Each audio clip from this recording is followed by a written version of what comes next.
So, this is the first recording that I'm doing for my new podcast with my buddy Brian. And we can't really start like a podcast or like get links to like Apple or Spotify without having something to upload first. So, this is something that I just putting out there so that I can get the name registered and get a channel so that when we start actually recording in the studio and have guests, it'll be a lot easier to follow. Um, I was gonna have Brian over to do this, but I'm just doing it on my laptop with just a mic, so not a bunch to it. Probably tough for us both to talk, So like most things, I just made it about me. So Carolyn just kicked me out of the house for a little bit. I'm downstairs on the porch and she booted me because I teased her a little bit in a mean way and implied that I had done something nefarious, like cheated on her. But all I did was buy a gun without her permission, or not buy a gun. I'm not saying if I have a gun, maybe I have a gun, but she's mad at me about me having or not having a gun. So I figured I come sit out here and just chill for a minute and put some thoughts down that I had. This weekend, I don't know if you saw or not, but the guy that played Black Panther died, Chadwick Boseman. And I was really upset about that. It's like the second celebrity death this year that kind of fucked with me. First, obviously, Kobe Bryant. I think it was tough for absolutely everybody. And that was probably, I think, February, I think. Um, but when I found out that Chadwick Boseman had died, I was really upset. Um, I know him from, like, obviously from Black Panther. The next day for Major League Baseball was Jackie Robinson Day, and he actually played Jackie Robinson in 42. There's a ton of civil unrest right now in lots of places. Especially the black community feeling endangered right now and kind of being attacked. Really kind of good timing to talk about kind of what the Black Panther movie meant to me, what it meant to my son Grant, and kind of how it's weird to emotionally connect with somebody you don't really know. And you think, well, how could you be upset about a celebrity dying that you don't know? I'm like, well, I've got Facebook friends I don't really know that I interact with all the time and know things about their family from what they post, and they know things about me from what I post. And if I found out one of them died, I'd probably be upset about that too. So I don't think it's that different. Um, so when I found out about it, the first thing I did was check it to make sure it was true. Guy is 43, 44 and died of colon cancer. You don't really expect that. So the first thing I did was I wanted to make sure it was true. Once I saw that, I was on Twitter trying to see what people would say about him. I was starting to, get choked up because it just got to me. So I was choked up, but I was reading, and someone was like, "What do you say to kids that Black Panther's dead?" And I was like, "Oh shit! What do you say?" Because like my son, he's 9 right now, but he saw the first Avengers in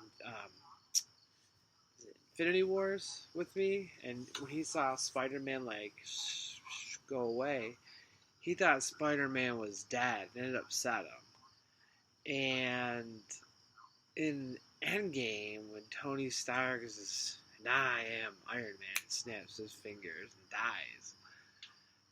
Grant got upset with that just as I did. We both cried, from that.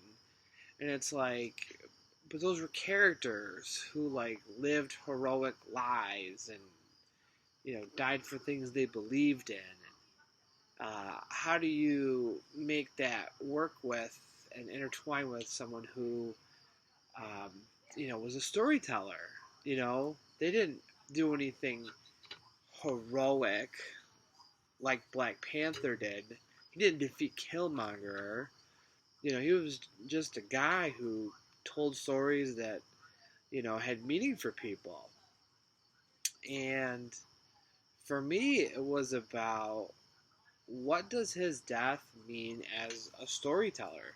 What does it mean to me as someone who I've connected with on a emotional level through my TV, watching his movies? You know, I mean, the Black Panther movie, is rather incredible. Not just from like the cinematic nature of it and how it looked and presented.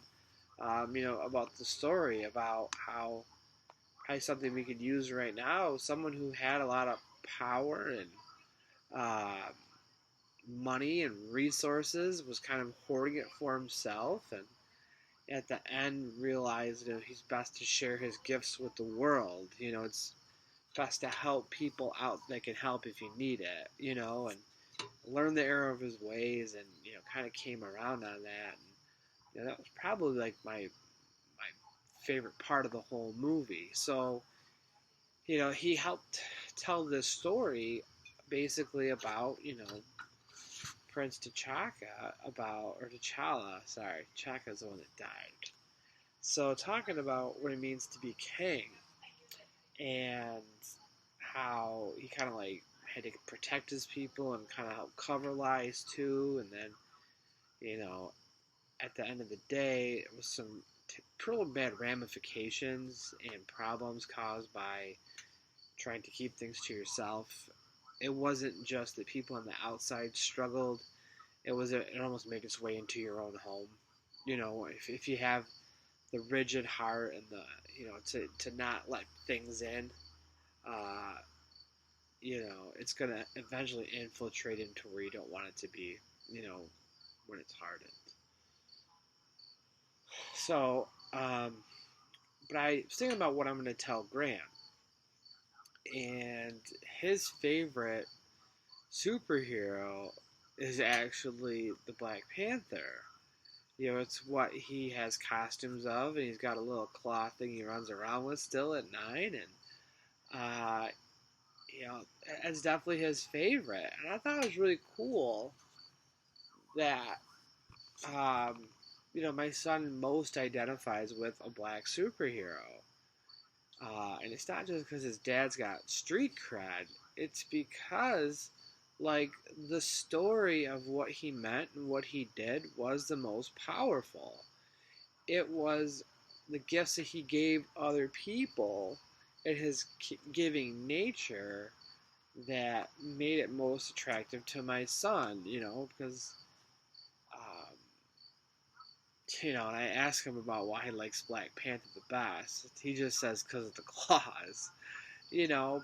But I really like what the character meant more than that. I mean, my white son looking up to a black superhero, and that's who he wanted to be. I thought was like a really cool thing, and when I think about, like, I'm glad that he looks up to a black superhero.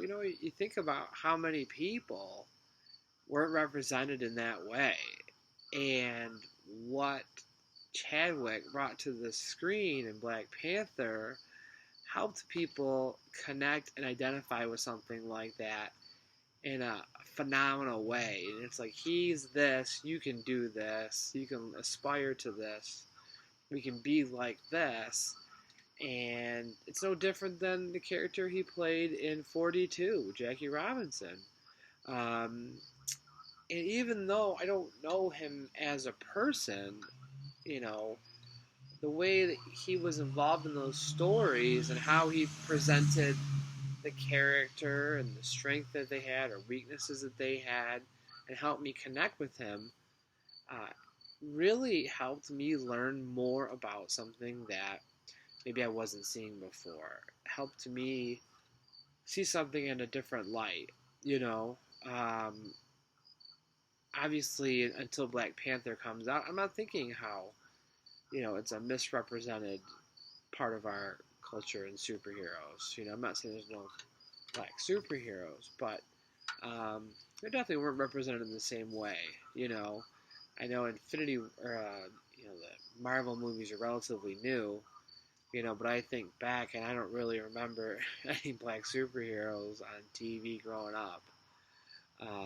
Unless it was Blank Man. Damon Wayans played a guy who had a plunger.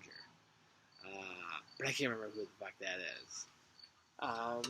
But me growing up, I don't know if any of the X-Men are black, I don't know, G.I. Joe, I can't remember if they were either. It's just not something that really stuck out to me. I just think it was really cool that there's an entirely new generation of people growing up who see that black superhero and representative of, their community. My son can identify with that with another person that maybe wouldn't normally be familiar with, so I was really grateful for that. And once I was able to process what he meant to to people, through his what he did, I was really thinking about the guy died at 43 or 44 and had all the money in the world, and he couldn't save himself. There was no amount of money that could have made him better. There was no price to pay for a heart-shaped herb. Didn't exist. And no amount of money could do that. He probably took care of his body like an absolute fucking temple. Great shape, probably ate right, exercised, had all the money, and at the end of the day, he was just as fragile or vulnerable as any of the rest of us. Yeah, I was kind of thinking about Kobe, because that was a guy who was the peak of the mountain. He had a commercial called the Kobe System. He was all the way at the top, multiple championships. He gets talked about as the greatest player of all time, or top 3 at minimum. And at the end of the day, he was helpless to save himself or his daughter. And how made me think about how money just doesn't fucking matter at the end of the day. You can't take it with you, really can't protect you, that way from inevitability. If death is coming for you, the amount of money you have is probably not going to make that much of a difference. And it just made me really appreciate the time I get to spend with Grant, bonding over Marvel. We watch every single movie in the theaters together. We haven't missed one. Our favorite song is Venom by Eminem from the movie. It's just part of who we are. So I'm grateful for Mr. Boseman to do what he did and tell the story he did in such an impactful way. And I appreciate him for doing something that helped me have a bond with my kid, my son Grant. And, that's something that I'll never forget. And, I'm going to start to be more thankful for these people who I don't know or care about, or usually don't care about their fucking opinions either. But they're doing something that helps me connect to somebody that I do love and care about that's right next to me. I may not know the person, but I know that little voice sitting next to me very well. And I know that, the bond we have is made stronger through him. So, thank you, Mr. Boseman. Wakanda forever.